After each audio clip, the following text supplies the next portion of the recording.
You ever notice how the people who say they love you are sometimes the ones holding the knife? Not the sharp kind, no, the quiet kind. The kind that doesn't bleed you all at once, just scrapes, scratches, little slices to the soul, nice and slow. And they do it with a smile, with a hug, maybe even a "I'm just looking out for you." That's the performance, that's the trick. They stop calling. They stop showing up. They stop pretending. And at first it stings, doesn't it? That silence, that space. You sit there thinking, what did I do? You replay every conversation, every message left on read, every little cold shoulder they threw your way like confetti. You think it's your fault, that maybe you weren't enough, that maybe if you just tried a little harder, smiled a wider, swallowed your truth one more time, they'd still be around. But that silence, that absence, maybe it's protection dressed as pain, a little divine intervention. Not loud, not poetic, just a quiet disconnection. Like the universe quietly dragging the trash out while you weren't looking. Because let's be honest, you wouldn't have let go. You'd have held on until your fingers bled. You would have kept making excuses, kept patching up bullet holes with duct tape and birthday cards. It's strange, isn't it, how some people bring a storm with them, but you keep calling it weather. You think it's just how things are. You normalize chaos, dress it up like tradition. That's just how they are, you say, that's family. And so you absorb it, again, and again, and again, until it becomes the background noise of your life. And when that noise suddenly vanishes, oh, you notice like a junkie notices withdrawal. You crave the dysfunction because it's what you know. And still the silence grows. You start to feel the weight lifting, but it's slow, subtle. At first it's just a deep breath that doesn't come with guilt, a laugh that doesn't echo with shame. You don't have to shrink today. You don't have to brace yourself for the comment wrapped in concern, or the compliment laced with poison. That absence, it starts to feel a little like peace, but it confuses you, because peace isn't what you associate with that person, with those people, with that house, that name. So you question it. You feel guilty for feeling better. Imagine that feeling guilty for not being heard. That's what they trained you for, to think your suffering was loyalty, to believe your silence was love. But maybe someone upstairs saw through that. Maybe they saw you breaking and thought, not today. Maybe they pulled them back, cut the cord, blocked the number without your permission. Because you wouldn't, you couldn't. Sometimes the most violent protection looks like stillness, like phone calls that never come, like doors that quietly close while you're still deciding whether or not to knock. You think it's abandonment, you call it rejection. But what if it's rescue? What if that silence is someone shielding you from the next jab, the next gout trip, the next reminder that no matter how much you give, it'll never be enough for them? And what if you stop trying to earn love from people who only offer it in crumbs? People who only show up when they need something. People who wear your shame like it's a family heirloom. But now they're quiet, now they're distant, now they're gone. And your first instinct is panic. That's the programming. But look around. The room isn't on fire anymore. The voices are gone. The shame has stopped knocking.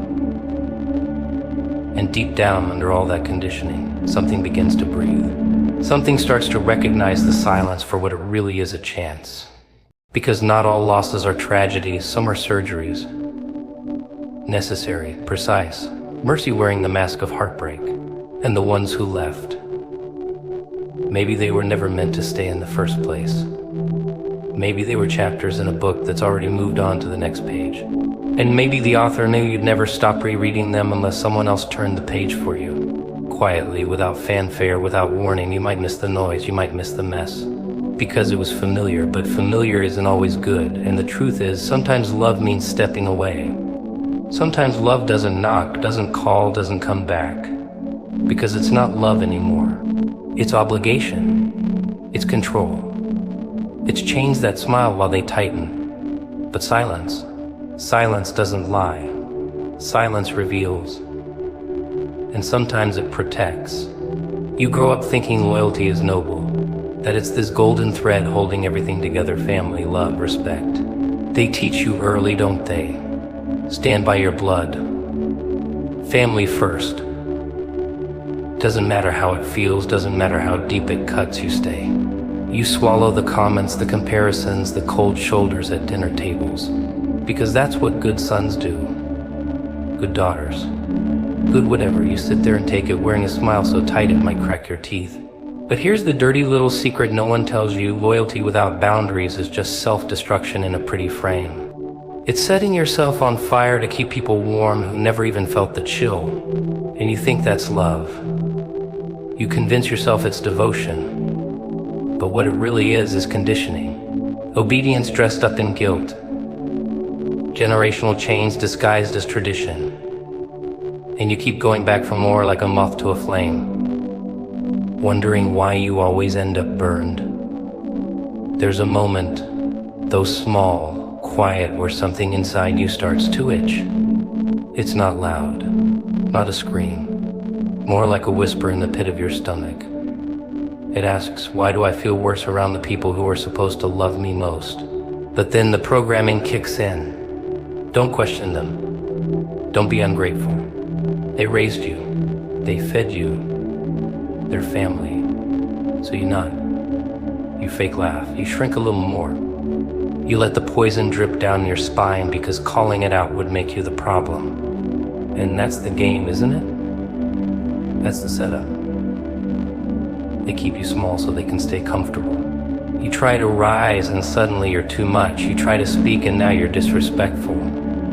You try to breathe and they accuse you of changing. Because the moment you stop serving their dysfunction, you become the villain in a story they wrote without your consent. So you lie to yourself. You say it's not that bad. You say they mean well. You say it's just how they are. And that right there, that little phrase is the coffin. Just how they are. You bury your self-worth with it. Every time. You let that phrase excuse things you wouldn't tolerate from a stranger. But because they share your name, your blood, your history, you let it slide. Again, and again, and again. But maybe that loyalty isn't noble. Maybe it's just fear. Fear of being alone. Fear of becoming the outcast. Fear of admitting that the people you trusted most never truly saw you. Never wanted to. They wanted the version of you that stayed quiet, stayed broken, stayed predictable. The version that didn't challenge them, didn't grow, didn't outshine their small little world. And here's the real kicker: loyalty to people who keep you down doesn't make you strong. It makes you a participant in your own suppression. You become your own jailer, holding the keys while telling yourself it's just how life is. But it's not. It's just how you were trained to see it. Trained to believe that love comes with pain, that respect must be earned through silence, that family means never saying no even when every bone in your body is screaming enough bar. One day you'll realize that the most dangerous people are the ones who smile while they strip you of your voice. The ones who say I'm just being honest while slicing you open with their insecurities. The ones who wrap their manipulation in memories, guilt, and old photographs. They want you trapped in the version of yourself they can control, because anything else threatens their illusion. And maybe, just maybe, you start to see it. You start to taste the bitterness in their compliments. You start to feel the weight in the room when you walk in and don't bend like you used to. You start to hear your own voice again, shaking at first but real. And it tells you something no one ever had the guts to say to you. Your peace is worth more than their comfort. You don't owe your loyalty to people who weaponize love. You don't owe your presence to people who only tolerate the parts of you they can manage. And the minute you realize that, really feel that, you start to wake up. You start to see how deep the hooks went. How much of yourself you trimmed down just to fit into a space that was never built for your full size. And when you see it, when you really see it, you can't unsee it. They don't come at you like villains. No, villains are too obvious. They come smiling, familiar, Their voice sounds like your childhood. Their touch feels like home until it doesn't. That's the trick. Manipulation. Doesn't wear fangs and a black cape. It wears the face you trust most. The one that helped raise you, fed you, laughed with you. And then slowly it starts pulling strings. Little ones at first. A word here, a glance there. A subtle guilt trip tucked neatly into a compliment. Before you know it, you're dancing, but you're not the one choosing the steps. You start noticing things, like how your wins don't feel like wins around them. How their applause always sounds hollow. How somehow they always remind you who changed your diapers, who worked 2 jobs, who sacrificed so much. And it's never just a memory, it's a transaction. Every act of love becomes a receipt. Every hug becomes a hook. You start to realize love wasn't free in that house. It came with terms and conditions you never got to read. And the worst part, you thought it was normal. You thought all families had that quiet, smothering cloud hanging over dinner tables. That unspoken rule, don't outgrow them. Don't be too loud, too different, too successful. Because then you become the threat, the evidence that they stopped evolving while you kept moving. And they can't have that, can they?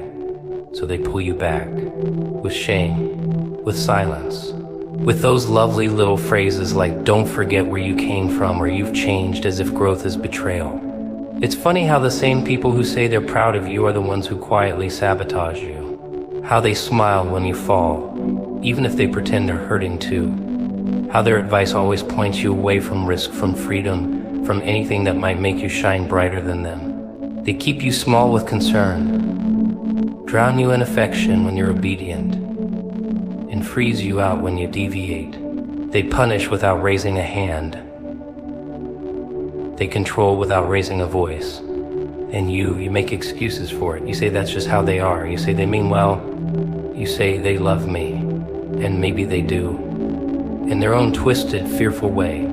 But love isn't supposed to shrink you. Love doesn't keep score. It doesn't disguise fear as advice or jealousy as protection. But that's the kind of love you grew up with, so that's the kind you learned to accept. And now you're stuck untangling it thread by thread, wondering how long you've been carrying weight that was never yours to begin with. You remember moments, strange ones, that time you shared your dream and their face twitched. That time they said you're getting too ahead of yourself. That time they told you to be realistic with a smirk that felt like a cage. You remember how you laughed it off, but something in you dimmed. Just a little. And that little piece, they kept it. They collect pieces like that. Little bits of you chipped away under the guise of love. Because if you stay small, they stay comfortable.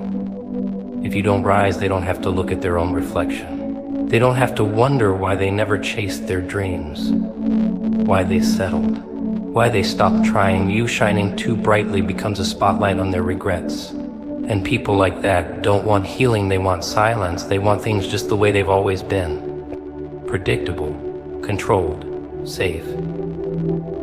So they keep you close, but not too close. They keep you just unsure enough that you need their validation. Just guilty enough that you won't leave. Just tired enough that you won't question the weight you're dragging behind you. And if you dare push back, if you dare speak up, suddenly you're the ungrateful one, the arrogant one, the problem. That's how it works. Manipulation doesn't scream. It whispers, it smiles, it remembers your insecurities and plays them like piano keys. It knows exactly when to hug you and exactly when to wound you. And the longer you stay, the harder it gets to tell the difference between love and leverage. Because when someone uses history as a weapon, they don't want connection. They want control. They want you tethered to the past so you never figure out you're allowed to leave it behind. They want you apologizing for your growth. They want you doubting your own voice. They want you needing them, but only on their terms. Always on their terms. You pray for peace, for answers, for some kind of sign, and then boom, people start vanishing. Not dramatically. Not with explosions and exits. No, they just drift. One day they're checking in, the next they're ghosts. One day they're in your corner, the next they're on mute.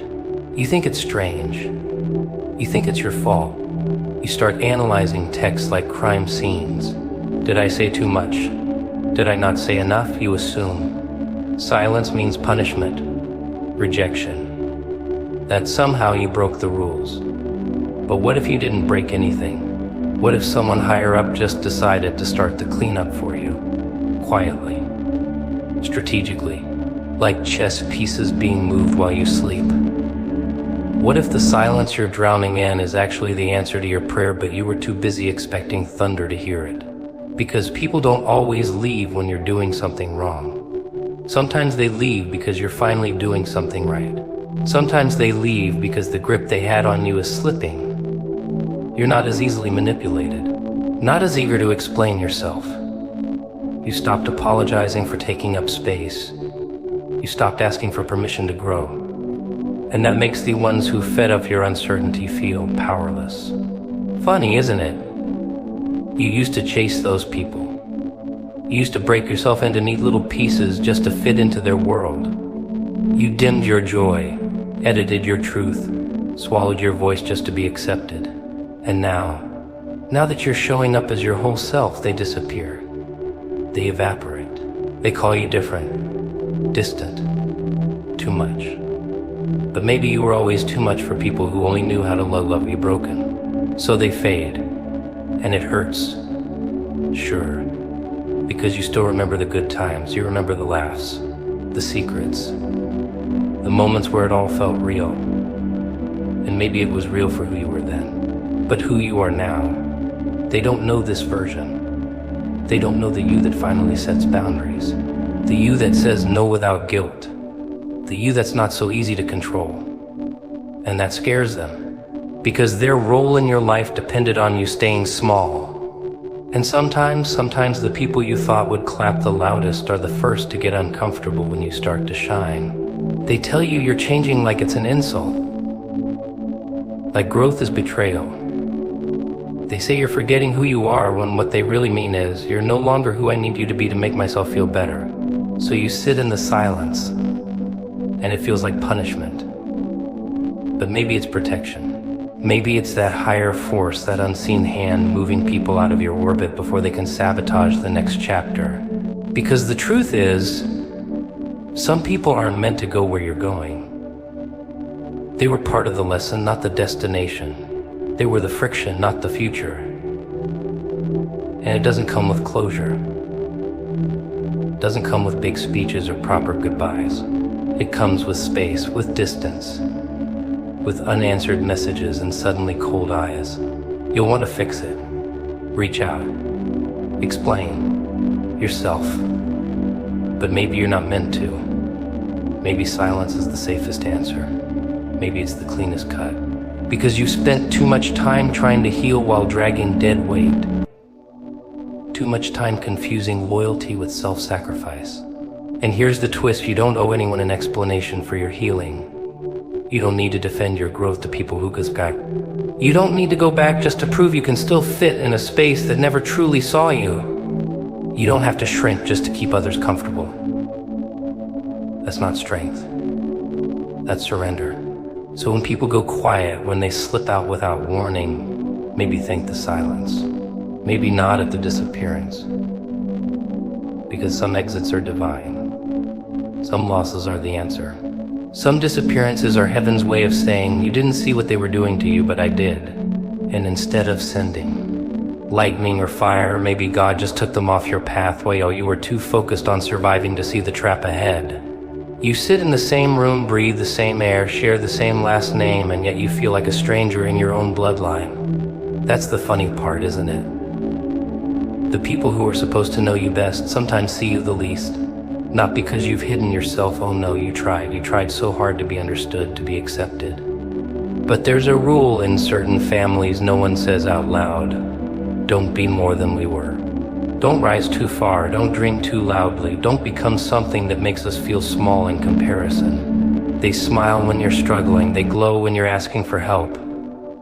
That's their sweet spot when you're dependent, when you're uncertain, when you're still a puzzle they think they can solve. But the moment you start figuring things out, The moment you stop asking and start deciding, that's when the tension creeps in. Suddenly your confidence sounds like arrogance. Your distance gets called disrespect. Your boundaries, now that's betrayal. You know the game, you've played it for years. You keep your head down. You share just enough to stay connected, but never enough to be vulnerable. You shrink your stories, filter your joy, downplay your wins, because too much light makes them squint. Too much truth makes them twitch. You learned to manage their moods before you could spell your own name. Learned how to keep peace by breaking little pieces of yourself. They remember you as the weak one, the lost one, the one they had to correct, control, fix. That's how they kept their identity intact. You being broken made them feel strong. You being silent made them feel wise. So when you started standing up straighter, speaking more clearly, cutting through the fog they wrapped around you, they didn't clap, they flinched. Because who are they without you in pieces? And here's the irony, they think they know you. Think they've got your number because they've watched you since diapers. But what they really know is the version of you they helped shape, the one who knew how to survive in their system. They don't know the one who's breaking out. They don't recognize the version that no longer plays the game.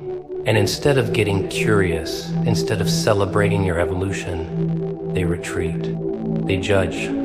They label you as distant, difficult, ungrateful. It's not hate, not really. It's fear. Fear that your growth exposes their stagnation. Fear that your happiness makes their bitterness louder. Fear that your healing reminds them they chose to stay sick.